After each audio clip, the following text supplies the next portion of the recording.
Hi everybody, welcome back to the AstralUrmah channel. I'm Jacob Angelakis. Today I'm going to be talking about time.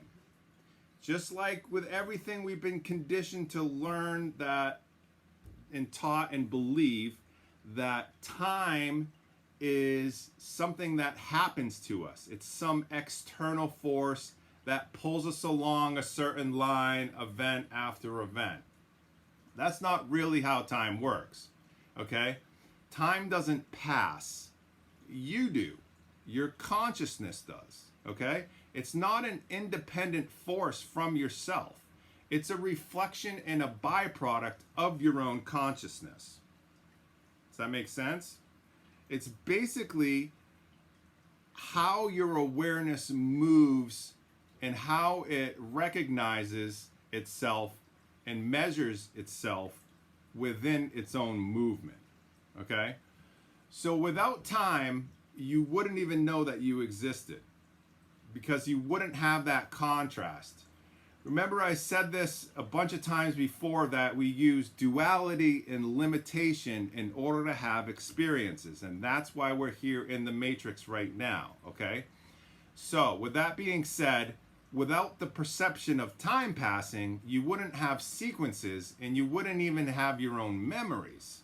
Okay? And if you don't have your memories, you wouldn't even have a soul. You would just be pure source, which is beautiful.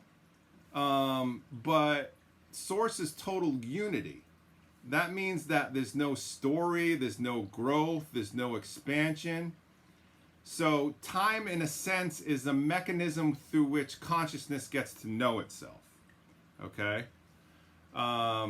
Basically, every thought that you have, every emotional shift, and every new idea organizes reality into a sequence. That's all time really is just the ordering of ideas, okay? It's your flow of thought. So if you could pause your thoughts completely, you'd step completely outside of time.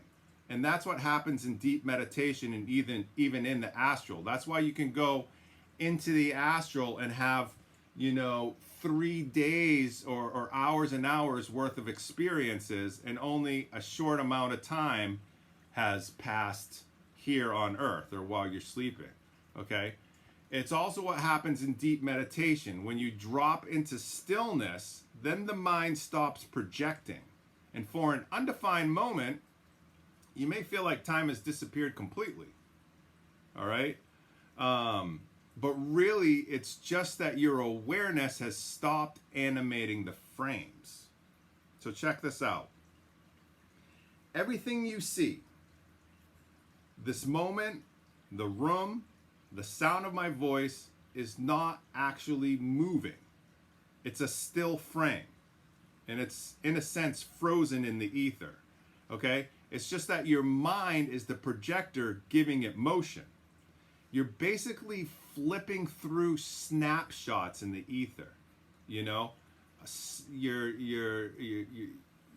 scanning through them, or you're flipping through them so fast that it makes them appear alive.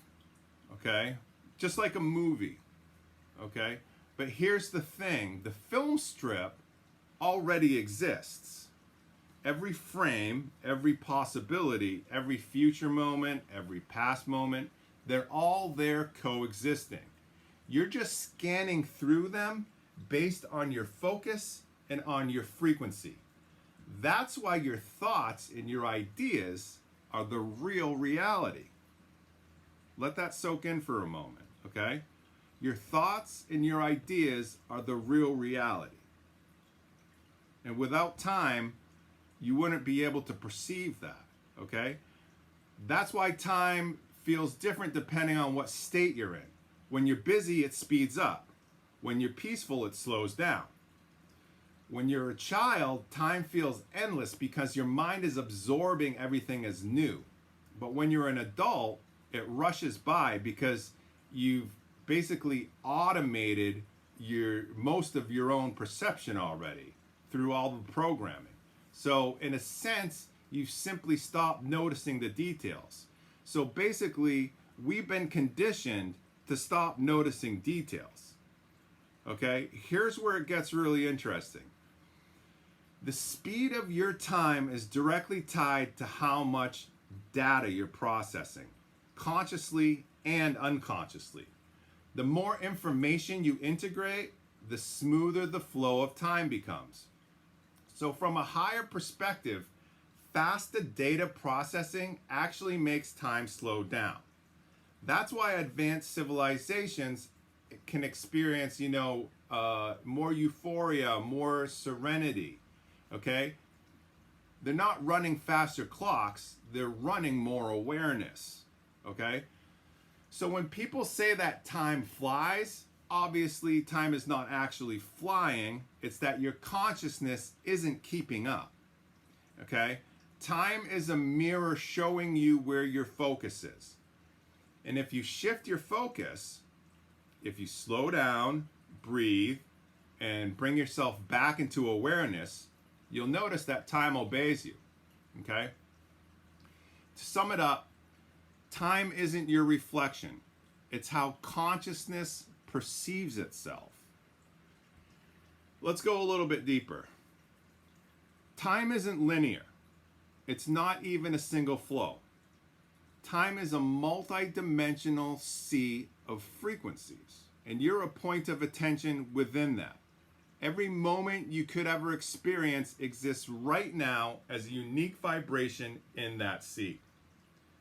When you move through time, you're not traveling through space.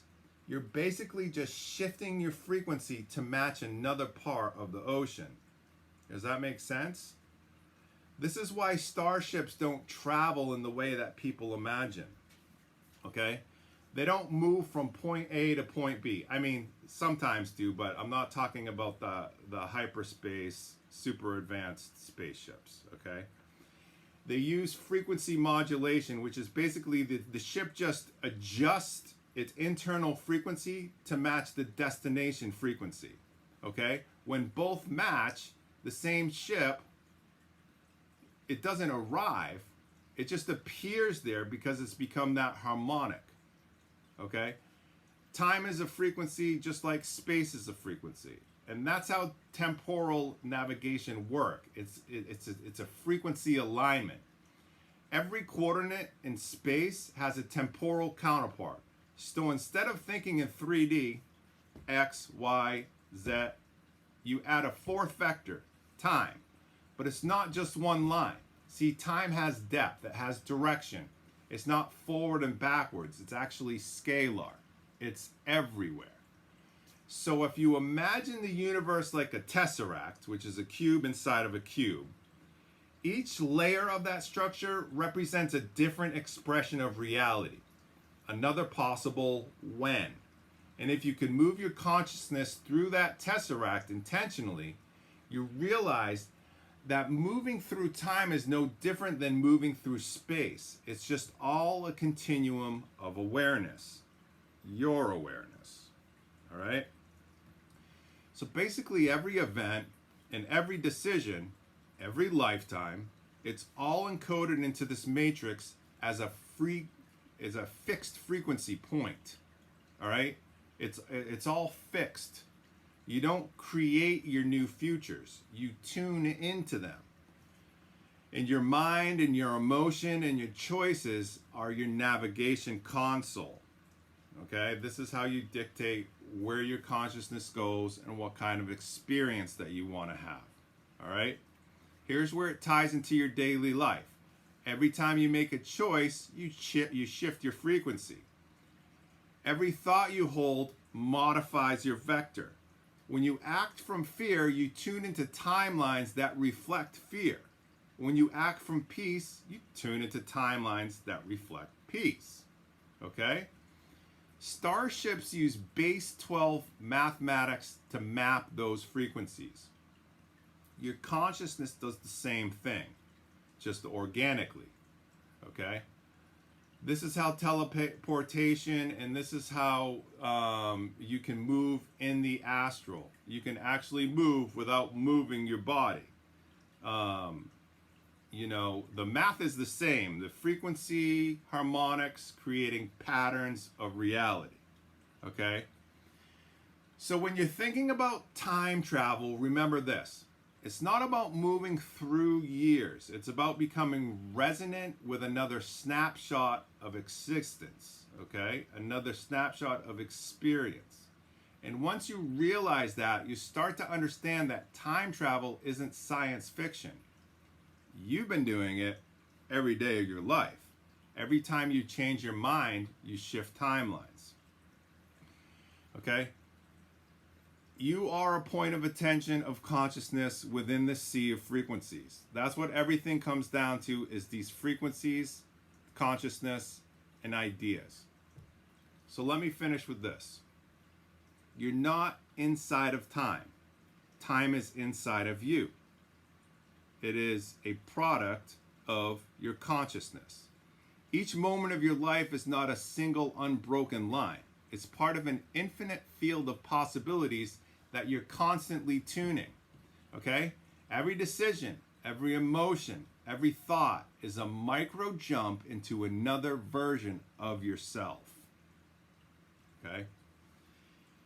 You think you're living one story, but what's really happening is you're weaving across countless stories, blending them into what feels like continuity.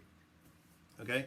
That's why Yazhi calls a personal timeline your unique path through infinite lines of potential. The reason it feels stable is because you're jumping so smoothly, so smoothly, and so much so that you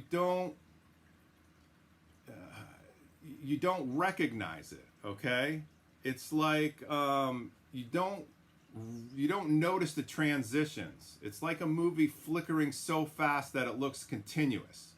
But every thought, every feeling, every action moves you sideways across timelines, not forward. Does that make sense? So this means something powerful. It means that you're not a victim of destiny. You're not trapped in a script. The script exists, but you can choose which one to experience. Free will and destiny are not opposites. They coexist because every destiny already exists. And you have the free will to choose which one to inhabit. All right.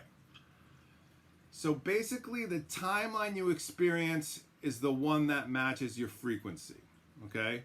And your frequency is determined by your thoughts, your emotions, your integrity, and your self-love. All right? So when you're struggling, when you're angry, when you're in fear, when you're not being punished, and when you're in those states, you're just tuned into a lower frequency timeline. That's all. And the moment you shift your emotional state, you shift your world. Okay? You are the navigator of your own ship because you are the ship. Your consciousness, your point of attention is the ship. And if you really want to master time, stop chasing it. Just sit still.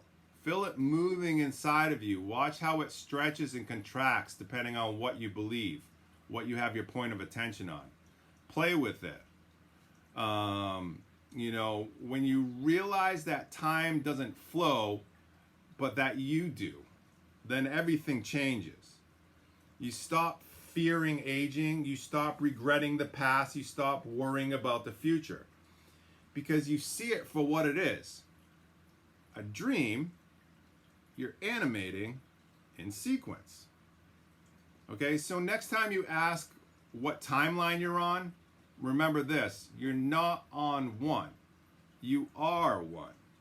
Okay, and every breath you take, every shift in awareness, every spark of love or insight is you writing the next frame in eternity. Okay?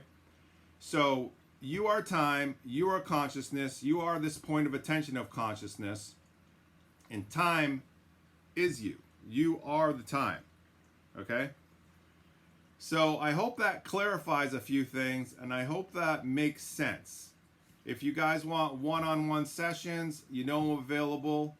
Email me at astralurmah@gmail.com. I hope all of your lucid dreams and astral adventures are going great, and I will see you on the other side.